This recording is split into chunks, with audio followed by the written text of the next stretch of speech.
رومی نے کہا، بعض گھروں میں دولت آنے سے پہلے کچھ خاموش نشانیاں ظاہر ہونے لگتی ہیں۔ دلوں میں سکون بڑھنے لگتا ہے، رزق میں تھوڑی سی چیز بھی برکت دینے لگتی ہے، اور انسان کا دل بار بار اللہ کی طرف مائل ہونے لگتا ہے۔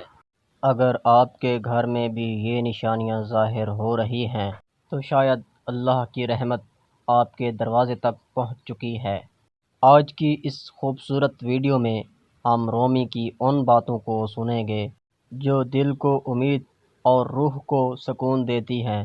رومی نے کہا، جب اللہ کسی گھر پر اپنی رحمت برسانا چاہتا ہے تو سب سے پہلے اس گھر کے دلوں میں سکون اتارتا ہے۔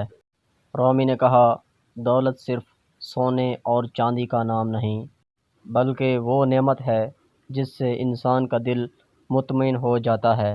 بعض اوقات انسان سمجھتا ہے کہ اس کے دروازے بند ہو چکے ہیں، مگر حقیقت میں اللہ اس کے لیے نئے راستے تیار کر رہا ہوتا ہے۔ رومی کہتے ہیں، جب مسلسل آزمائشوں کے بعد اچانک آسانیاں آنے لگیں تو سمجھ لو رحمت تمہارے قریب آ چکی ہے۔ جس گھر میں فجر کی اذان کے بعد 7 دعائیں مانگی جائیں، جہاں رزق حلال کی قدر کی جائے، جہاں ماں باپ کی عزت ہو اور جہاں دلوں میں شکر باقی رہے، وہاں برکت خود راستہ تلاش کر کے آتی ہے۔ رومی نے کہا، کبھی اپنی غربت سے مایوس مت ہونا، کیونکہ جب اللہ دینا چاہتا ہے تو انسان کی سوچ سے بڑھ کر عطا کرتا ہے۔